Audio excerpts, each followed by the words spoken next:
we can take this idea of a latch, and we see that something pretty close to it is what gets used to implement static random access memory, SRAM. We use a design called a 6-transistor cell. We have a word line connected to the cell. This, if you like, is our enable pin or phi that we had before. And then we've got where we had data lines before for set and reset. Now we've got a bit line, there, B and its complement, not B. So only 6 transistors per bit, but we do need these 2 complementary bit lines, bit and not bit. For 4 marks, can you explain how the circuit stores data? Let's have a go. So if we're reading, let's assume we have a 1 stored in Q and 0 in not Q. We're going to pre-charge our bit lines to about VDD, bit and not bit. Okay, both going to go to not VDD. We're going to pre-charge before we start the read operation. When we start the read operation, we stop charging the bit lines and we allow the voltage on them to be set by whatever charge we have stored in our 6T cell. So let's have a look. I think I need to do some drawing for this bit.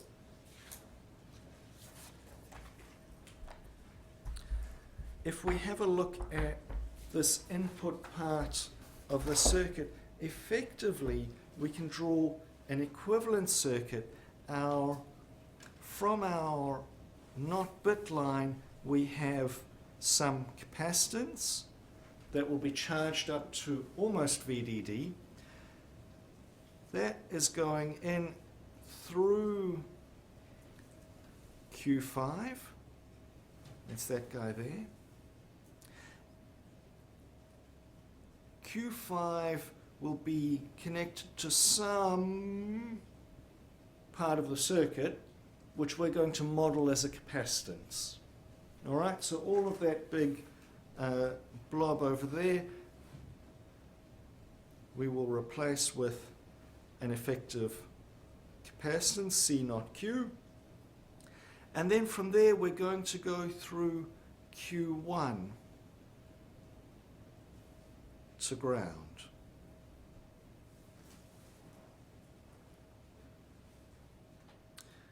Now let's have a think about the voltages we have going. We've got about VDD on our not bit line. We've definitely got VDD on Q5 because that is connected to our word line, our enable for the cell. And I said we were storing a 1, so Q is 1, so not Q is going to be 0. So not Q here, nominally we have 0 volts at that point. This is V not Q. So what's going to happen? The voltage on the not bit line is going to cause a current to flow through Q5 and then through Q1. So the not bit line is going to start to discharge. But that current flowing through Q1 is going to cause the voltage at this point to start to increase. So V naught Q is going to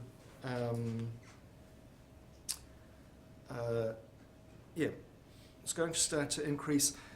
If we think about the operating modes for our transistors, well, Q5 has a large VDS, it's got large VGS, so this is in saturation. And Q1, because V naught Q is still quite low, and so it's got a small VDS, so this is in our triode region.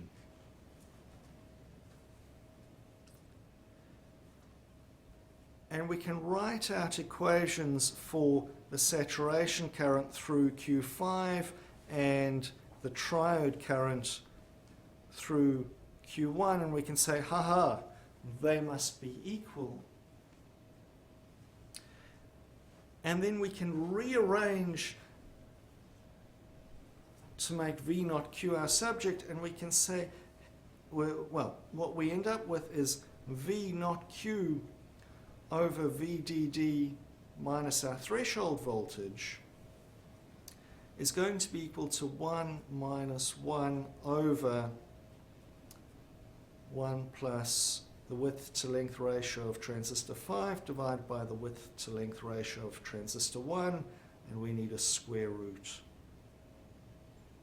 there like that.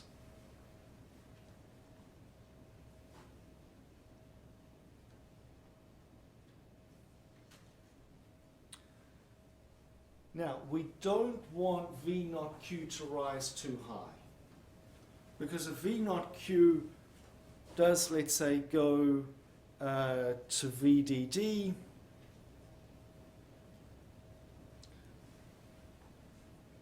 we're effectively going to change the value of the bit that we've stored in this cell. Remember, we're storing a 1, so Q should be high, V naught Q should be low. If V naught Q gets too high because of all this current flowing, you try to read the data you had stored, instead you overwrote the data. Whoops. And so we're going to put in a restriction. We need V naught Q to be less than our midpoint voltage of the inverter. To be safe, we're going to say V naught Q will be less than or equal to our threshold voltage, VTN. Just keeping it nice and safe. We don't want to inadvertently flip a bit. And so if we take VTN as the upper limit of V naught Q, when we rearrange, we end up with a restriction on the size of Q5 and Q1. And we say that, hey, Q5 can only be so big. If it's too big, we're going to flip a bit. That restriction is given by 1 over 1 minus VTN over VDD minus VTN all squared minus 1.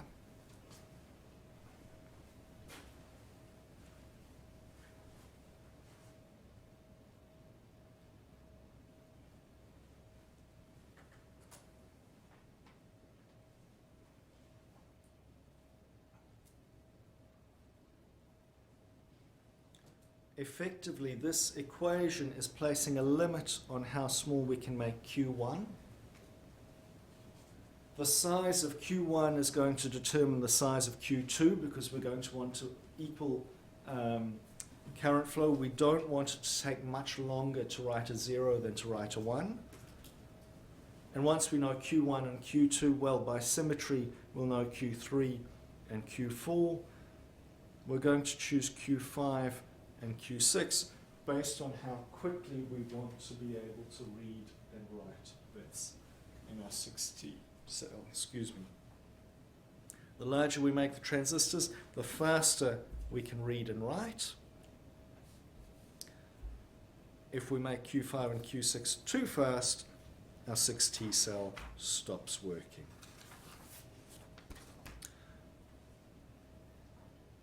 So we've looked at the not Q side. Similar things happen on the Q side. if we look at a write operation,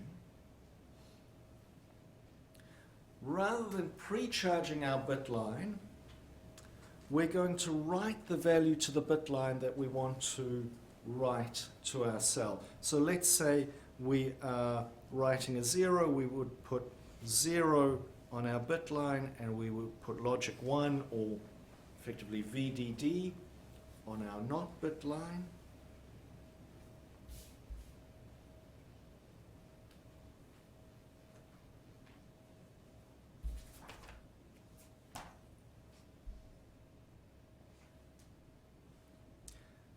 And so what's going to happen, we'll enable our word line, and so we'll have current flowing through there. We're going to charge up VQ to make it 1. We enable Q6 as well because the bit line is low. We have charge flowing out. So if Q was high, it's eventually going to drop low to be 0.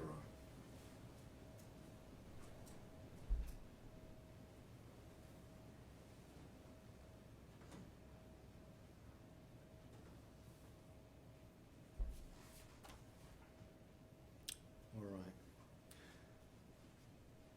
So that's SRAM.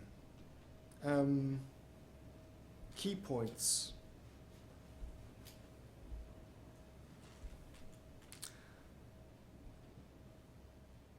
Many slides back. The key points.